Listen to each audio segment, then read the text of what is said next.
It appears the British are meddling in American politics. CNN has learned that British and European intelligence intercepted communications between Trump associates and shared those communications with their U.S. counterparts. It was the persistent rumors of the dossier that had Sir Andrew Wood most concerned. About British spy stuff. So you're saying that the British used their version of the CIA to wiretap Donald Trump's phone? The future president of the United States is under Russian or any other tutelage. There's so many British intelligence links to our domestic Russiagate scandal. The retired ambassador to Russia was concerned enough that he met with Senator John McCain at a security conference last November. How did a British former Bernie Sanders field organizer wind up as a key staffer at a military intelligence front? Effort to infiltrate American politics by this British operation called the Integrity Initiative. The former Bernie field worker has been outed as part of a British military intelligence influence operation. What? He's a 20-something British citizen with no publicly acknowledged experience in intelligence work. There are some unusual details in the young staffer's bio. We begin tonight with federal authorities now revealing what they say was a plot to kill Donald Trump. A British man is in custody this morning after claiming he had plans to assassinate Donald Trump. A complaint obtained by ABC News claims Sanford, who has a British driver's license, had been planning to assassinate Trump for about a year. As does his suddenly transition from progressive politics to a staff position at a military-backed propaganda farm. What? So he went from working with progressive politicians to working at a military-backed propaganda farm? Maybe he was working at that propaganda farm all along. We learned about a collaboration between Samsung and MI5, the British intelligence, to allow MI5 to watch Americans in the United States when the television set is off. Wait a minute is right. What we have here is not a Russian interference in the domestic affairs of the United States of America, but rather a very directed interference on the part of the British Empire. We are in a situation where the British, to preserve their bankrupt financial system, based in the City of London and in Wall Street, is committed to bringing down the U.S. president. The British Empire, which historically has been committed to massive population reduction, genocide, reducing the world's population from the current level of more than 6 billion to 1 billion. That empire is willing to bring the world to the brink of thermonuclear war. And that is the underlying issue which is behind the current attempt to carry out a coup against the President of the United States. Now, the evidence of the British involvement is transparent. Donald Trump announced his presidential campaign on June 16, 2015. There was an article which appeared in The Guardian, printed on April 13, 2017. And what they say, British intelligence first became aware in late 2015, that is just months after Donald Trump announced his presidential campaign, of what they call suspicious interactions between figures connected to Trump and known or suspected Russian agents. The GCHQ kickstarts the FBI investigation of Donald Trump probably within days of his gaining the Republican nomination in July of 2016. And what this article says is the FBI and CIA were slow to appreciate the nature of the alleged contacts between Trump associates and Russians.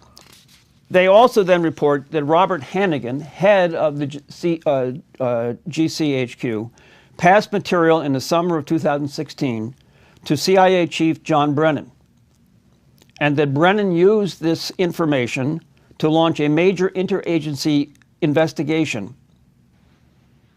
So this is the intervention on the part of the British intelligence into the U.S. elections.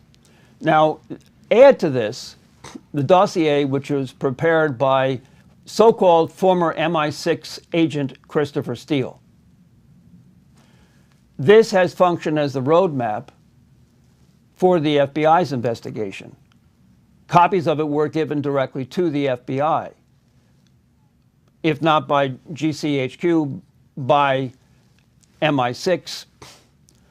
And we know that John McCain gave a copy to the FBI. Is that the whole Russiagate coup against Trump was not primarily an operation involving the Obama administration and the Clinton campaign and the heads of intelligence of the United States. They were a happy part of it, but that the whole operation was designed by British intelligence years ago.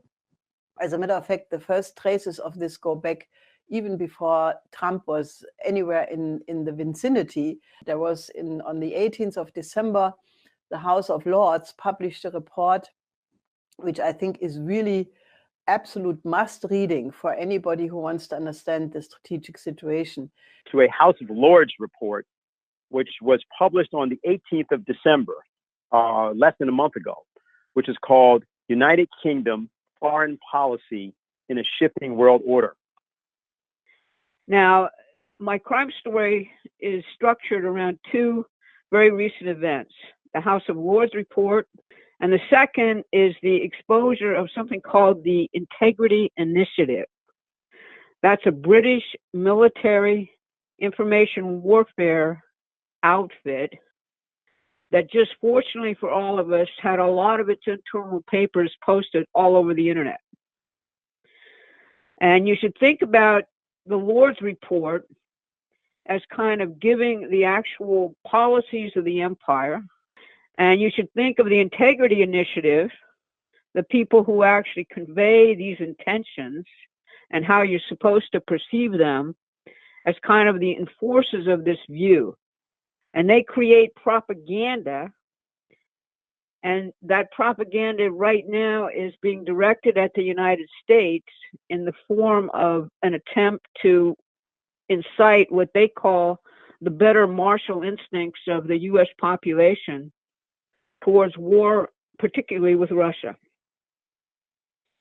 And when you look at the overlaps in personnel between the Integrity Initiative and what we know about the British circles who actually were involved in running and are involved in running the coup against Donald Trump, these are particularly circles around Sir Richard Dearlove, who's the former head of MI6. We'll be able, given what we now know from this wonderful internet dump, we'll be able to recast and look at the story, which everyone's been told, about the British and the 2016 presidential campaign, I think, in a very different light. The story is that the American public, you, got really jerked around by our age-old enemy. That's the story. The Lords purportedly are looking at how the British Empire is going to adjust to Brexit. Don't get me wrong, they're still incredibly freaked out that the event even occurred, and a big part of their report is devoted to the idea that they can prevent any such exercise of democratic franchise within the population from ever happening again. That is one big part of their report, how to control the internet and people's access to information. They say, and I'm going to put this in boldface, that the vote was caused by, quote, people's access to information boosted by instant connectivity on an unprecedented scale and speed. Governments, therefore, are being forced to respond to, quote, short-term demands of their citizens who have been empowered by their access to information and opinion. Now, that may seem to everybody to be a pretty weird thing to say. In other words, the reason why the revolt happened is because people knew too much. But this is exactly a line which has been said many, many times before. The first time I think I ever heard it was way back in 1975 when a guy by the name of Samuel Huntington wrote a report for the Trilateral Commission called Crisis of Democracy. Now, Huntington, as you may know, is the author of the notion that clash of civilizations, the whole theory that set the Middle East on fire. And he's also the inventor of the term Davos man, which he basically uses to celebrate globalization. But in this 1975 report, Huntington said that democracies only work when large swaths of the population are apathetic. He really said that. And in that report, he said that the empowerment of African Americans by the civil rights movement was therefore, and remember that had just happened, a clear and present danger to political stability. The Lords go on to say that this overbroad, and that's a quote, access to information has led many in the base, which is what they call the population, to believe in conspiracy theories rather than anything governments say. You may have heard Barack Obama say this repeatedly in 2016. Conspiracy theorists, according to the Integrity Initiative, include anybody who says that the government's explanation of 9/11 doesn't cut it, that the U.S. intervention in Syria and Libya openly supported terrorists, that the Ukraine coup run by the British and the U.S. State Department had a major neo-Nazi component, and many, many other truths about the very real Anglo-American genocides and foreign conspiracies which have dominated the history of the last 50 years. These offensive truths, the conspiracy theories, are, of course, now readily available or have been on the internet. And cyberspace, or the internet, is the realm which the Lords declare in their report that they now have to dominate and control. Now, they basically make clear that they're out to, in other words, kill the activation of the citizenry, which we saw in 2016 in the United States and also in 2016 in Britain through the Brexit vote. So that's one major focus of the report. We've got to enter the domain of propaganda, and we, the empire, have to control propaganda and shape the way people think in its entirety. They openly say in the report that the special relationship exists in the defense and intelligence relations between Britain and the United States, which are largely, they say, under the surface and not particularly public. And they say that this special relationship is particularly alive and well in the U.S. Congress. And they clearly say that this special relationship can handle and subvert one term of a Donald Trump presidency, but not two terms of a Donald Trump presidency. Richard Dearlove, the guy I told you about who runs Christopher Steele, has been running around lately and saying you shouldn't really worry too much about Donald Trump because I can guarantee it, he's going to be a one-term president. This is all pretty shocking to most people coming from a foreign power, but they're fairly open about it. And they fairly openly state this in this report. Now, with respect to the Russians in the report, they say the trick is to keep them a failing economic power. By that, we make NATO into a monster propaganda and military operation after we leave the European Union. And hopefully, the result of all that will be a change of regime. They say about China that we're going to co-opt them. They say we, the British, as opposed to the idiots in the United States, participate in the Belt and Road and the Asian Investment Bank, and we're confident that we can manipulate and subvert these initiatives to our ends. And they mention in passing the historic tensions between China and India, which, if you read between the lines, means we have an obvious way to exploit the situation and divide and conquer between India and China. So that's what they say in the Lord's report.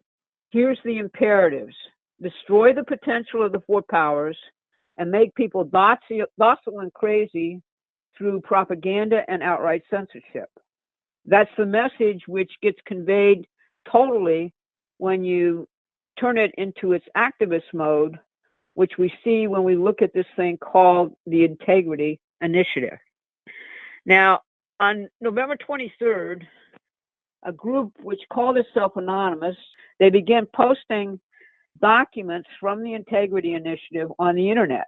More revelations of a shadowy alleged conspiracy involving NATO, the UK Foreign Office and British intelligence to distort public perception of the world around them. The Integrity Initiative has been identified in the past few weeks by the purported anonymous organizational collective, which released this video on YouTube.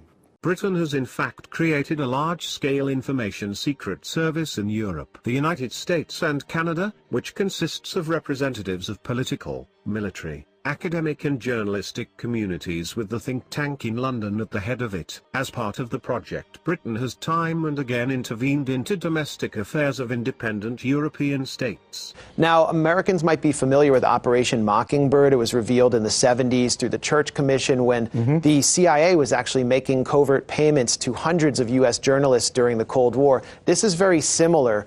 There was an obscure think tank called the Institute for Statecraft in the UK. Its internal email servers were hacked. The communications revealed the existence of the Integrity Initiative, which was covertly backed to the tune of over $2 million by the British Foreign and Commonwealth Office, which oversees the main foreign intelligence operations of the British government. And what they had done was form these little clusters of journalists and pundits and pseudo-experts across the West, including in the U.S., to coordinate their messaging campaign. And they're very clear in these documents about what they want.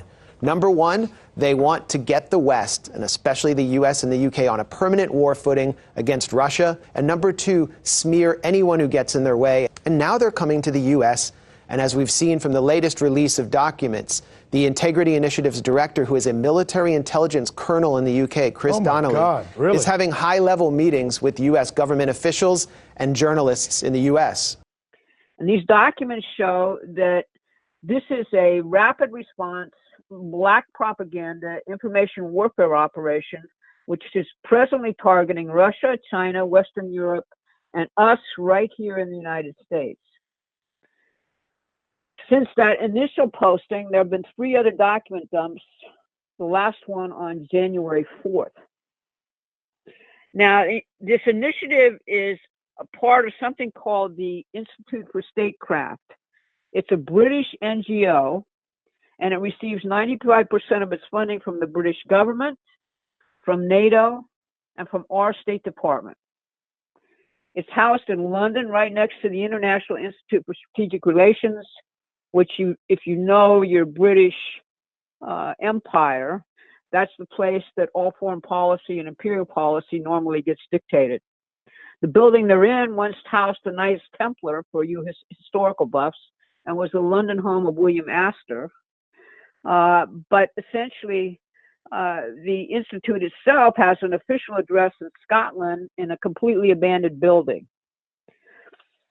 So ever since these things got posted, there's been tons of reporters going to the actual place where this place works, and all of them being brusquely escorted off the premises with snotty British officials essentially saying, you can't go there. This group also got a significant recent cash donation from Facebook. It's going to get tax exemption here in the United States, if you can believe that. And it plans on targeting major cities here, according to the documents, not on the coast, since that, they say, is already taken care of in terms of their objectives. Probably the plan is to concentrate in the presidential battleground states for the 2020 elections. Remember, Donald Trump cannot get a second term if the empire is going to survive. In the very first document posted on the internet by Anonymous, the Integrity Initiative brags that they just derailed the nomination of Pedro Banos to head Spain's Homeland Security Department based on a 2-hour smear campaign conducted by their networks claiming he was too soft on Moscow. Now, the initiative functions through what it calls clusters of journalists, military and foreign office personnel, academics, and lobbyists within almost every European country, the United States, and Canada, and it's right now looking to expand to the Middle East. The way it works is people get alerts basically run through the Foreign Office and through all the British embassies to take actions whenever they have a need to essentially do someone in through a slander or propaganda operation or similar activities. Most of the clusters for Britain and the United States are dominated by people from the Atlantic Council, which is the premier British think tank in the United States, the Jamestown Foundation, the Center for European Policy Analysis, and other similar sort of spin-offs from the National Endowment for Democracy. The Atlantic Council was where the Lords convened a hearing for their report when they visited the United States. It's also the home of something called the Digital Research Lab. The Digital Research Lab is where one Dmitry Alparovitz is located, the guy who leads CrowdStrike, and that's the company which manufactured the fake story about Russian hacking of the DNC and John Podesta. It also houses a guy by the name of Ben Nimmo, and he works both for the Integrity Initiative and the Atlantic Council, and he's written a story a day of fake claims about how Putin has these absolutely monster cyber capabilities capable of brainwashing whole populations by their use. The Digital Research Lab of the Atlantic Council also was recently hired by Facebook to police and censor users of the Facebook platform. Facebook now has become embedded with NATO. After the election, they, as you point out, they dragged Zuckerberg before Congress and they pointed their fingers and yelled at him, "How dare you let some Russians take out some ads?" If you remember, the ads were these crazy things about who would Jesus want to win or something. Most of the ads were taken out after the elections, even though they wanted to claim that it was to influence the elections. So the whole thing was bogus. But they wanted to take this guy to the carpet and say, "You have better crack down on your users or we're going to get you." It was what the government said to him. So he said, "What do? I don't know anything about this," as you say. So turning to the experts, the Atlantic Council. At the center of all of this, and basically you've got other people in here who also played a major role in the coup against Trump. You've got Ann Applebaum of the Washington Post, Ed Lucas of the Center for European Policy Analysis, Bill Browder, who we've written about extensively, and not surprisingly, in the Integrity Initiative, you also have Sir Andrew Wood, who is a functionary of Orbis Business Intelligence, which is the firm founded and run by Christopher Steele. Andrew Wood figures quite large in the actual operations of the coup against Donald Trump. Now, the way this works is these guys use propaganda with two targets, both the government itself and the general population. In other words, what they do is they lobby governments on behalf of policies while being disguised as private parties, while they themselves are being paid as a think tank by the same government. So the Institute's media contacts, of which there are many, then talk about this debate which the Institute has generated within the government, and then spread that out to the general population through media stories. This is kind of like a circular churning of the media. It's something that Obama's former security advisor, Ben Rhodes, called creating a public opinion echo chamber. Now, this methodology, you can see how it works because the British have been doing it in its present kind of supercharged form ever since 2006 in a full-bore kind of way. And that began with the claim that this British expatriate from Russia named Litvinenko was poisoned using polonium. And it's been going on ever since. We'll get back to the Litvinenko poisoning when we talk a little bit more about Christopher Steele. The Institute is led by a guy by the name of Christopher Donnelly. And he's a very high-level British military intelligence officer with an impressive career in NATO, the British Ministry of Defense, and in military destabilization operations worldwide. The guy is obsessed and totally paranoid about Russia. He claims and laments that Britain and NATO are not equipped for war with Russia, and he proposes to change that by hyping the Russia threat both to governments and to populations. He's kind of like a really, really even more deranged Dr. Strangelove. The Institute papers, which have been posted, feature a discussion between Donnelly and a guy by the name of Sir Richard Behrens in October of 2016, in which Donnelly says, we really need some shocking, horrendous event which will wake people up to the Russian threat.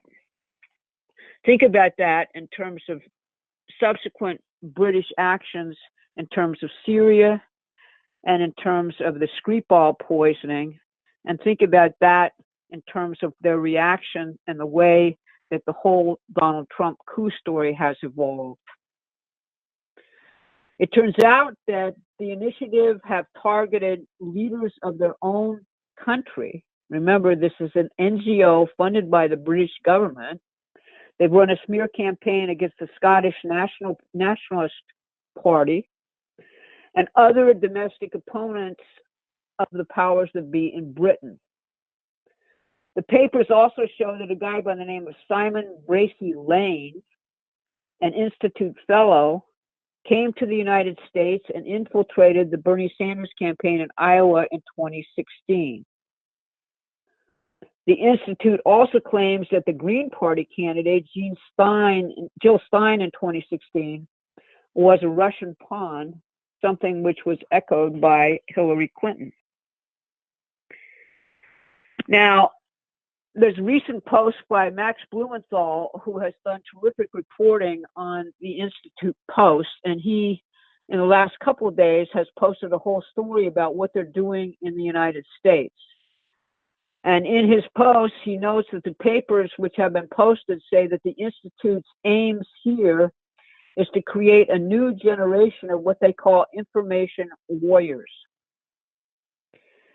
And to that end, they've hired a guy by the name of John Rendon to train a whole bunch of young people to be, quote, perception management specialists.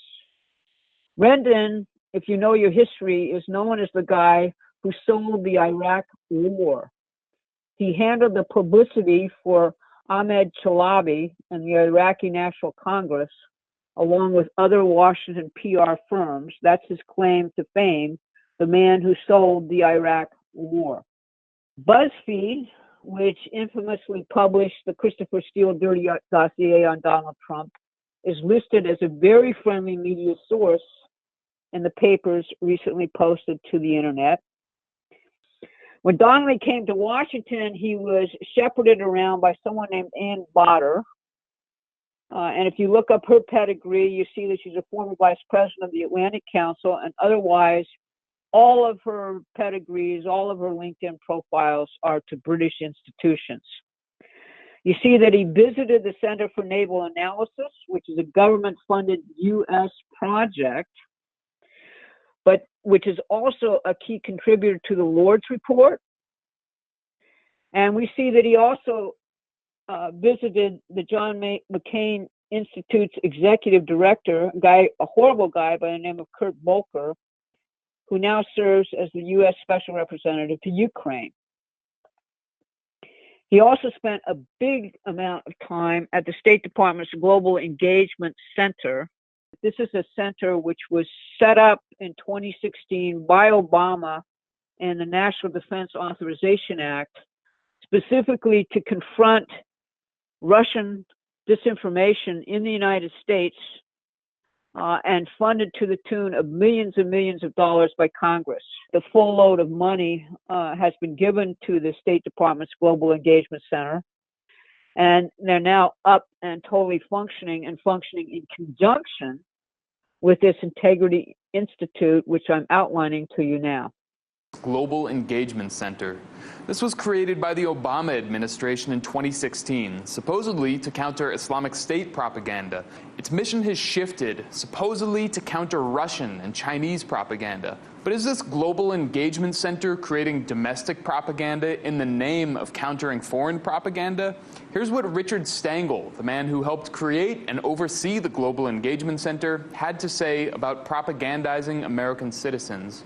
My old job at the State Department was what people used to joke as the chief propagandist job. We haven't talked about propaganda. Propaganda, I'm not against propaganda. Every country does it, and they have to do it to their own population, and I don't necessarily think it's that awful. That's the very same Richard Stengel who appeared on MSNBC on Thursday warning about Russian propaganda. So there's a whole elaborate Russian ecosystem that we've really seen highlighted since Donald Trump has become president. State Department $40 million cash infusion to what essentially is a troll farm. It's a farm, it's a place where they will create disinformation to fight disinformation. And the reason this is in the news is because the Pentagon is sending over $40 million to assist in funding this. It's going to more than double the fund. It's called the Global Engagement Center. So that means that the U.S. will be creating propaganda overseas, manipulating media overseas, and creating a lot of its own disinformation and meddling. Now, at the first U.S. event held by the Institute, that was in Seattle, once again, we find, according to the papers, Simon Bracy Lane, the guy who infiltrated Bernie Sanders' presidential campaign in 2016. And at that event, Simon Bracy Lane reads remarks from Chris Donnelly in which he says, quote, "The West is no longer in a peacetime, rules-based environment." So they're here trying to recruit what they call active warriors. The Institute's public documents include a proposal by the French company Lexfo, seeking funding for the Institute for what they call, quote, an offensive online influence campaign.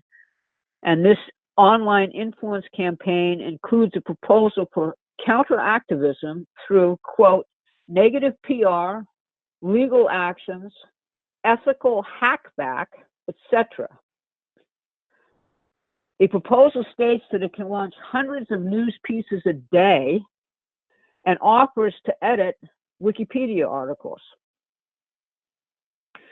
The French company's proposal right here and exposed is, of course, reminiscent right now to people who are following the news of the recent scandal here involving the cyber warriors at New Knowledge, the U.S. corporation run by former Obama staffers who got caught openly meddling in Alabama candidate Roy Moore's campaign for the U.S. Senate.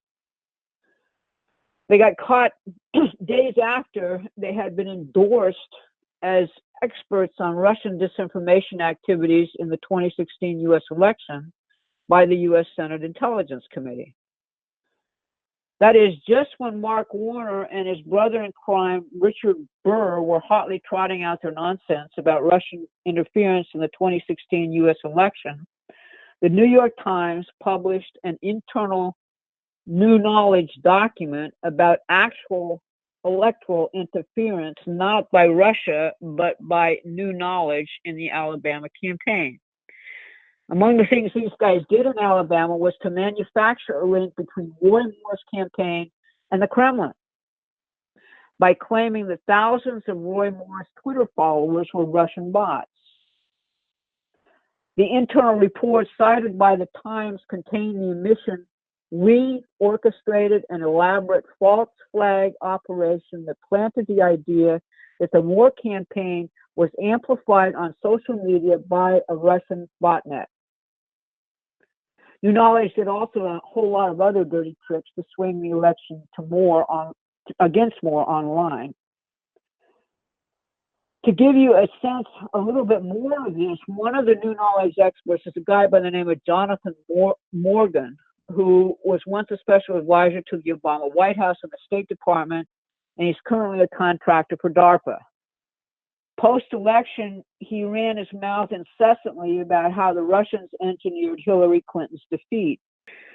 Now, the tranche of documents that Anonymous released on January 4th seem to involve mostly the Sergei Skripal poisoning hoax in Britain. The Institute labeled their activity here something called Operation Iris. That's a quote. A previous anonymous release of Institute documents included the name of Christopher Steele's business associate and Sergei Skripal's MI6 handler, Pablo Miller, on a contact list for Christopher Donnelly. On this list are the political guy from the government who handles the scientists at Porton Down, which is the UK's chemical weapons facility, Pablo Miller, who was Skripal's MI6 handler and the partner of Christopher Steele, the BBC, and representatives of the British Ministry of Defense, the Foreign Office, and the US Embassy.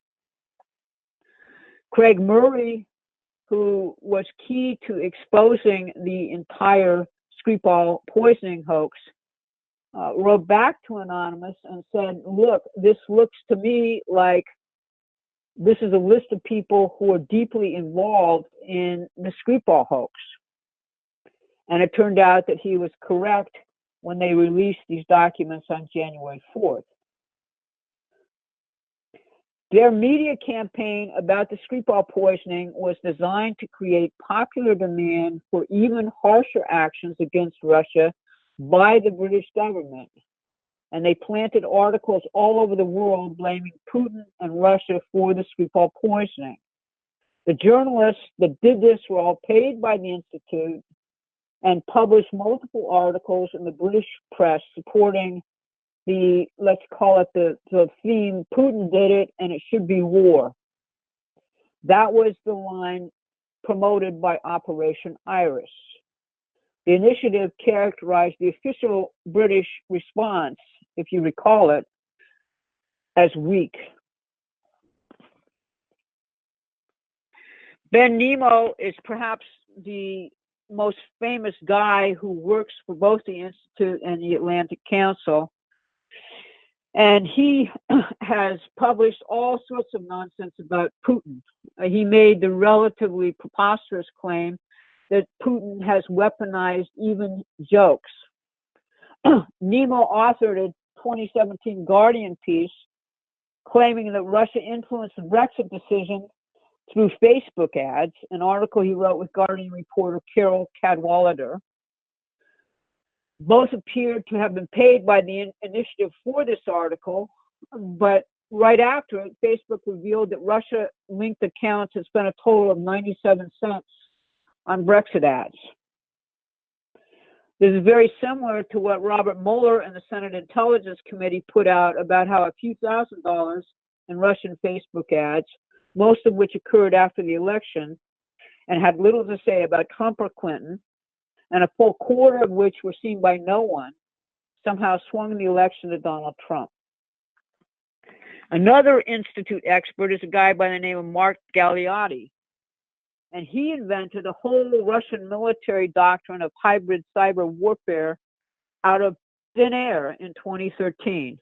And he attributed it to a paper written that year by Russian General Valery Gerasimov, if I'm actually pronouncing it right. For years, this article was an article of faith within the entire transatlantic defense community. In other words, Galeotti claimed that Russia was conducting hybrid warfare based on this paper by the Russian general. However, in March of 2018, this guy, Galeotti, was required to retract his entire claim about this Russian hybrid warfare, which had every military asset in the Western world responding to it, because it was totally fake. That was the result of an article which was actually published by the U.S. Army Military Review. So the Integrity Initiative, which is now being exposed, and you can sort of, I mean, I hope I give you enough of a sense of how crazy this whole thing is, but also how determined it is to change everybody's minds about the Russians.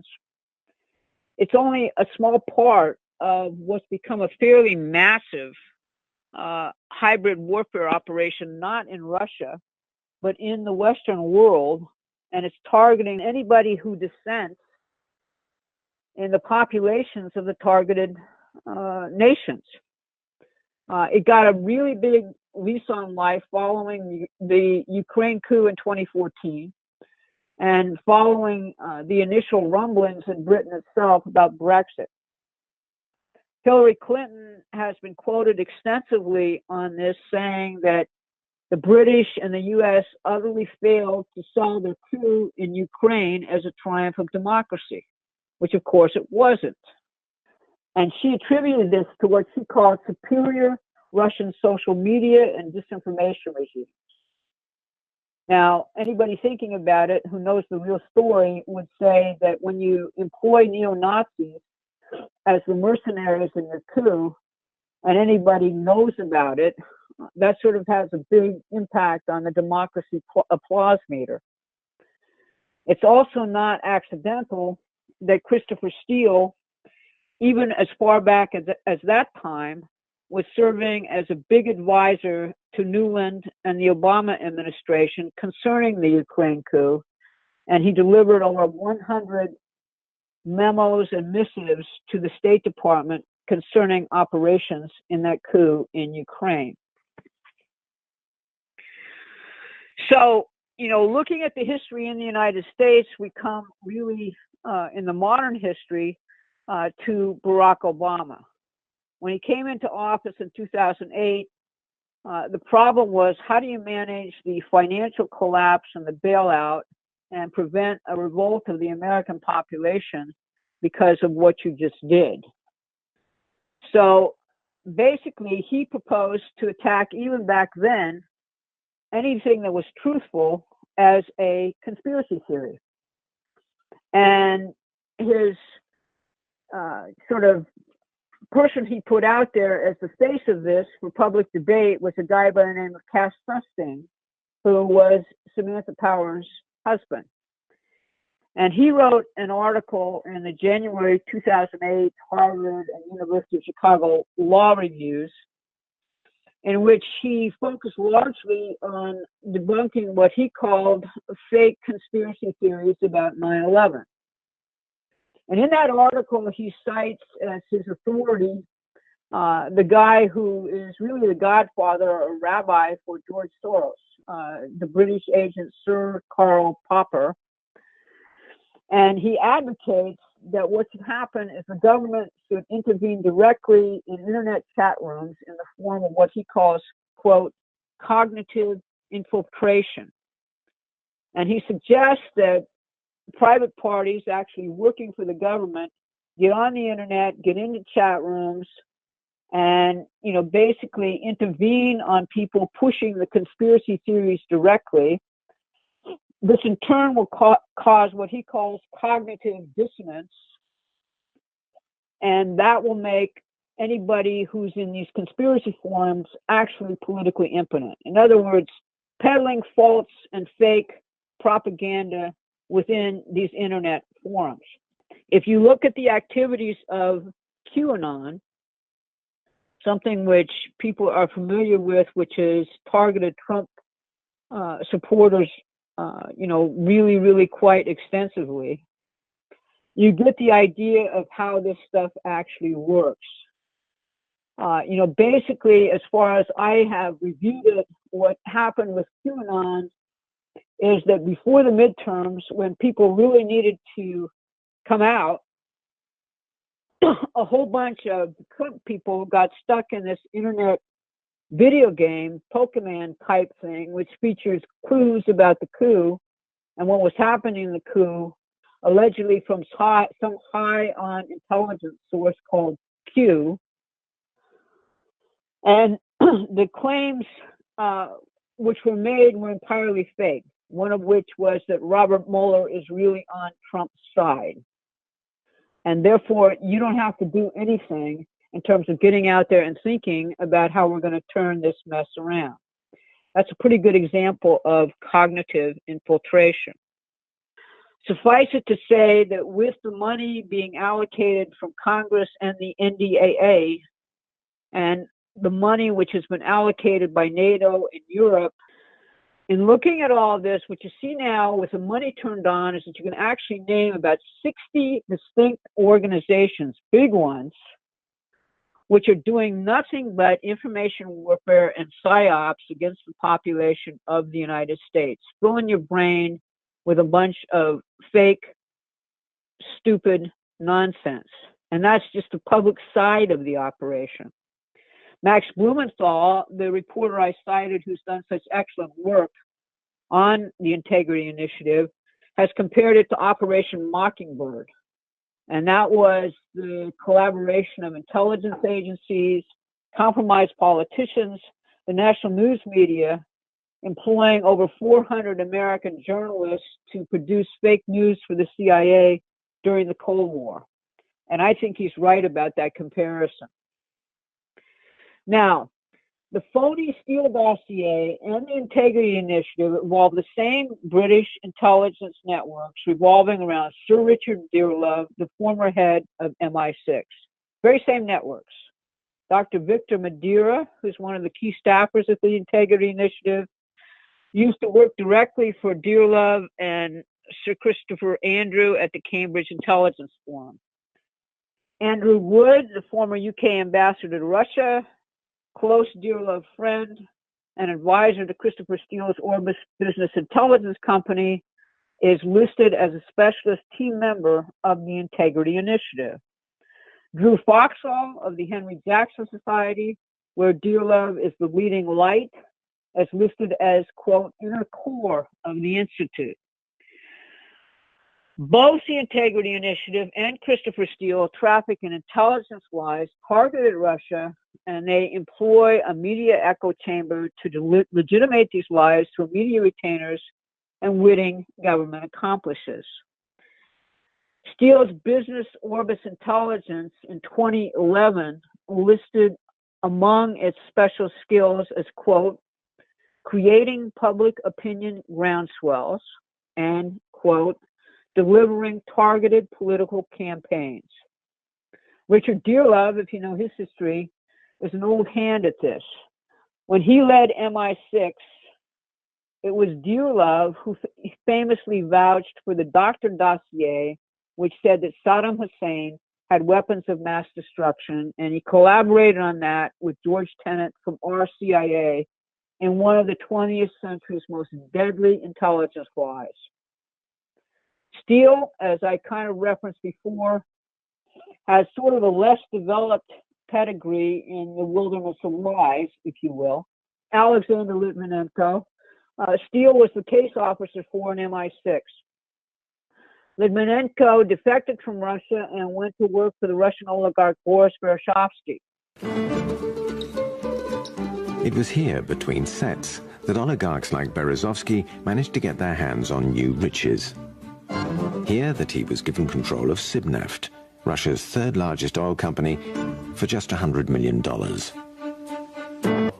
$100 миллионов у нас не было. Были десятки миллионов долларов, больше половины суммы, которая необходима была, но всей суммы не было. И я поехал на Запад. Я встретился вот с господином Соросом в Америке. Once he took up residence in Britain, Steele ran Litvinenko, and one could basically think also Berezovsky, both of whom went to work in a huge campaign against Putin from Britain, in which Litvinenko was characterized in the press as Berezovsky's flamethrower. He was famously murdered using polonium poison in 2006. And what happened is that they orchestrated a statement in which he lays at his deathbed, and he blames Putin for killing him in a broadcast which was sent all across the world. It turns out that this broadcast was co-produced by Bell Pottinger, a British public relations firm which has been completely disgraced following the revelation that it did such wonderful things as making fake al-Qaeda propaganda films for the war in Iraq on behalf of the CIA. Litvinenko's father blames organized crime for Litvinenko's murder, specifically organized crime associates of Berezovsky, and Berezovsky himself, again, who Christopher Steele ran, was suicided in Britain in 2013. That's quite a background for Christopher Steele, the author of the dubious dossier about Donald Trump.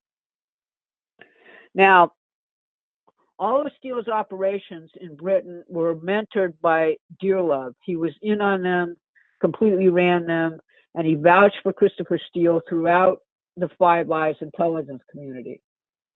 Dearlove is also associated with a British firm called Hakluyt. Hakluyt is known in the British press as a wonderful and lucrative retirement home for former MI6 agents. Stefan Halper, the guy who was sent to entrap Trump campaign volunteers, particularly George Papadopoulos and Carter Page in London, is an advisor to Hakluyt and a longtime colleague of Christopher Steele's. Alexander Downer, the Australian ambassador, who was the guy who tried to entrap Papadopoulos, sits on Hakluyt's board. Luke Harding, the journalist who wrote the book Collusion to salvage Christopher Steele's reputation and recently got caught completely fabricating a story in The Guardian about Julian Assange and Paul Manafort, works for both Hakluyt and Steele's Orbis Political Intelligence. Similarly, Pablo Miller, the MI6 handler of Sergei Skripal, has worked with Christopher Steele since their days in MI6, and he also worked for Hakluyt. Finally, the mysterious Maltese professor, Joseph Mitspud, whose job was to flip Papadopoulos by giving him a job in London and then offering the Trump campaign access to, quote, Putin's inner circle, runs in the very same intelligence networks. Now, with all of that in mind, you have, basically, I've given you the story on the British side now, a bit more than what you probably heard before about the Trump coup operation. How should we be looking at that operation, and thinking about it as to what it was? Well, the first point I want to make is that all the chronologies of this operation, which you have been presented with so far in the public press and even in the congressional reports, are off by many, many months. If you think about it, how's the way this is traditionally reported? It goes like this. The FBI opened an investigation in July of 2016 at the same time that Christopher Steele began working with Fusion GPS. Fusion GPS was working with the Democratic National Committee, and Clinton, after, was hired in April of 2016 by the DNC. Fusion had worked previously for the Republicans to dig information up against Donald Trump.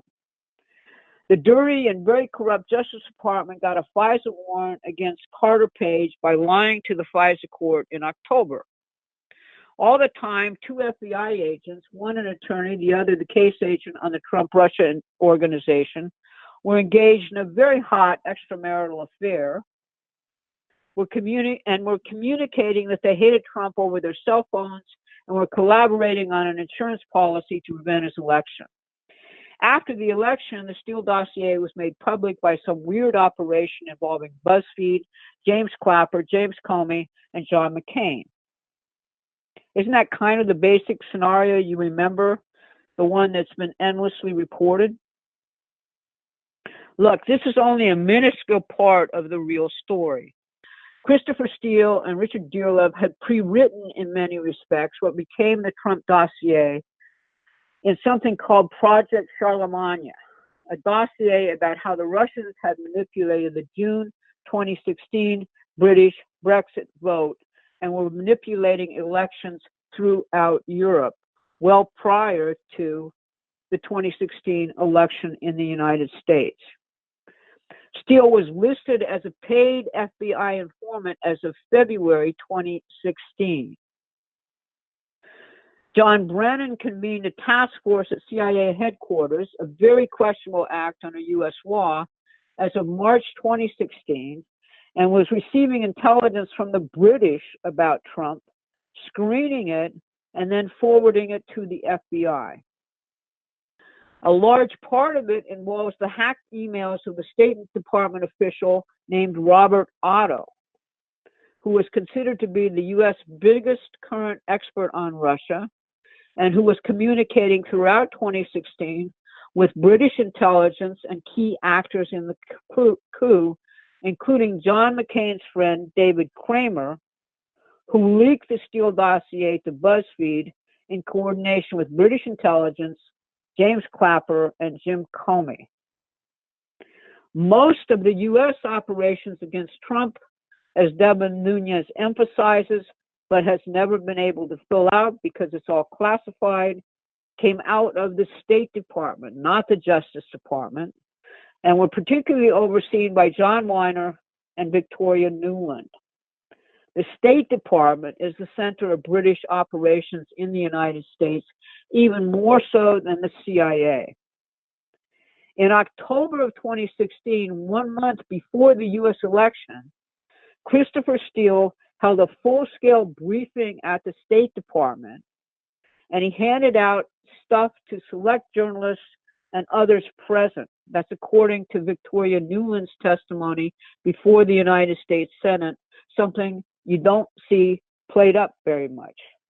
The public face of this operation, the cutout and the sacrificial lamb, was Fusion GPS, but the actual controllers of the operation were sitting in London. Let's look at Fusion GPS. Bruce Orr, the now demoted third man in the U.S. Department of Justice Criminal Division hierarchy, is married to Nellie Orr, who worked for Fusion. Both Orrs had a long-standing relationship with Christopher Steele based on investigations of Russian organized crime dating back decades.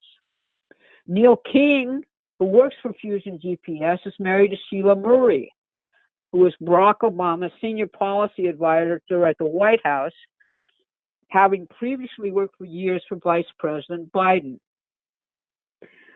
Otherwise, most of Fusion staff is composed of former reporters from major national newspapers who know how to feed tips and hot stories to their former friends, or those they hire, which they do, to put bylines on the propaganda which Fusion produces as ordered up by their paying clients.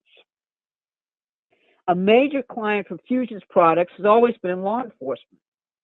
It is a major drop point for feeding and amplifying stories planted by the intelligence community out to its network of journalists.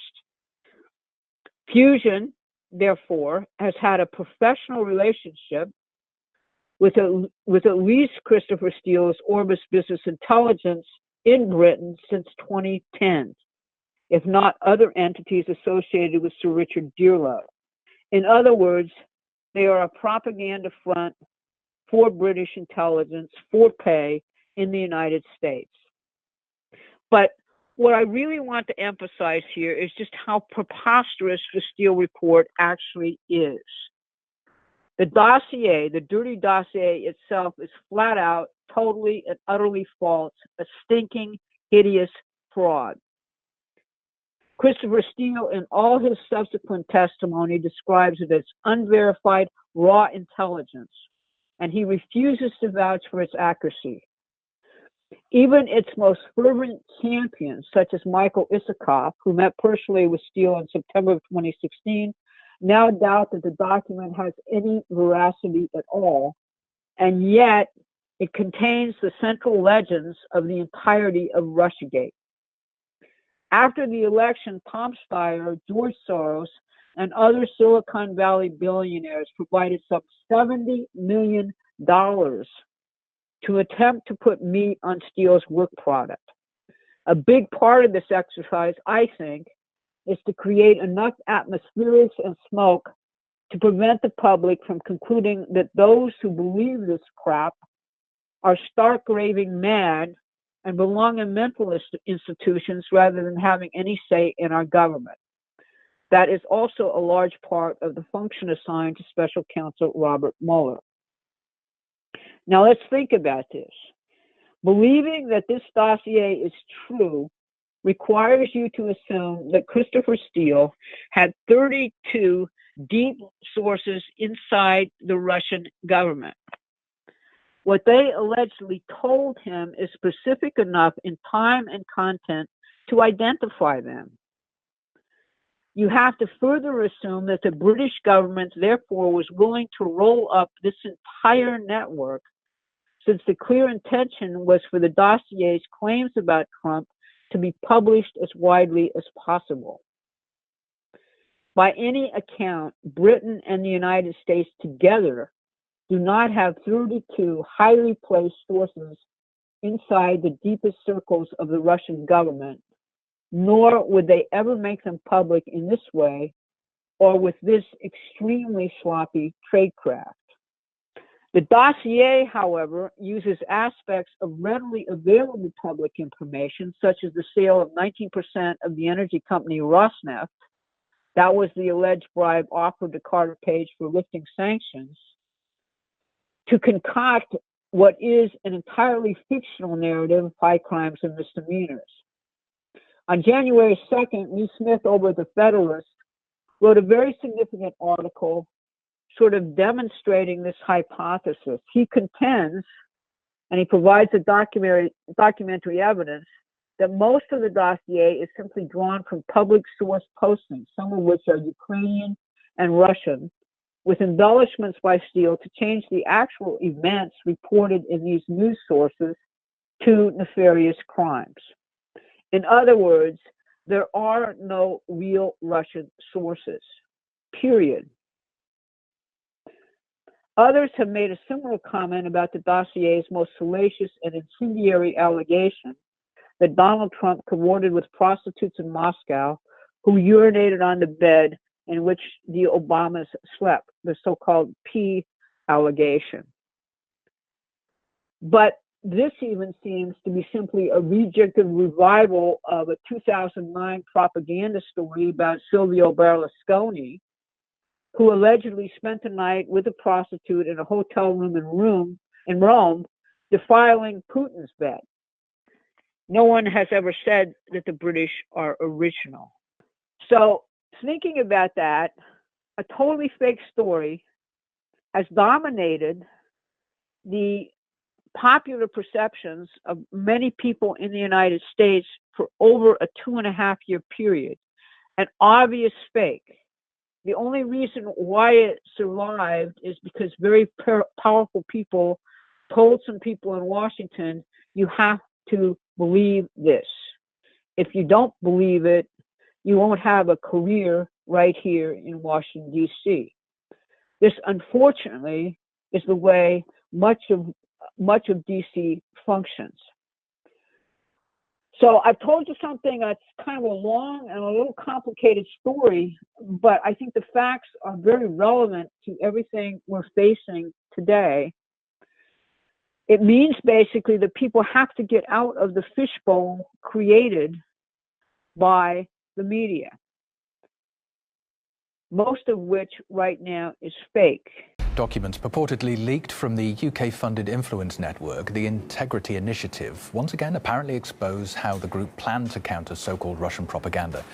British opposition MP Chris Williamson, whose party leader was also allegedly targeted by the organisation, conducted his own investigation into how the group and its parent organisation operate.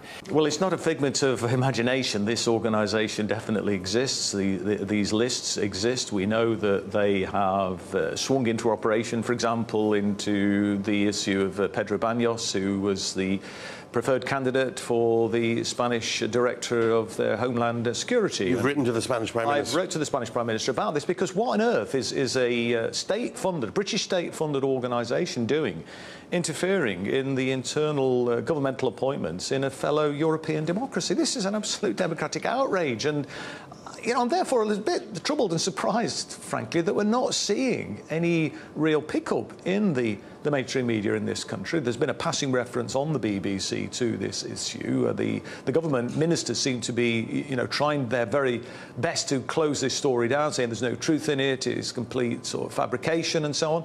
But we know from these hacked documents, we know as well from my own sort of investigations and visit to the Institute for State. I want to hear about that. What was it like?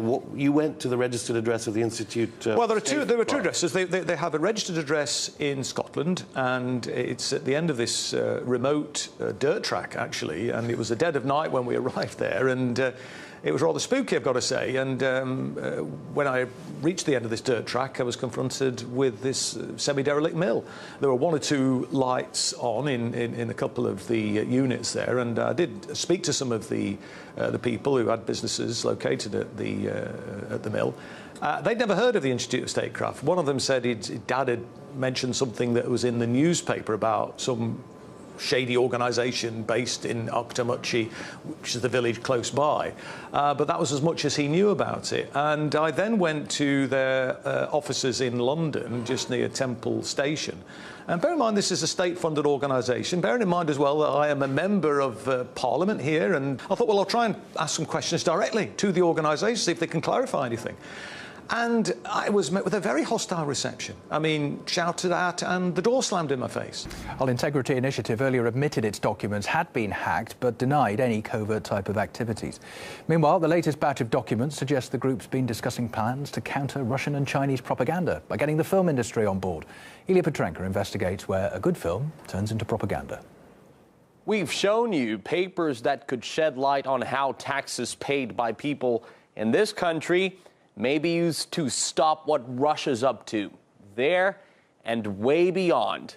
By all means, a freshly leaked memo could help clarify the very means. We'll need to go beyond old-style military romps and get entertainment outputs that draw out the nature of 21st century conflict, diffuse across society without clear boundaries at times. For now, no one can say for sure who wrote it, but this very file's title bears the name Victor Madeira. He's a leading researcher at the parent body of Integrity Initiative, and his name has been seen in earlier leaks.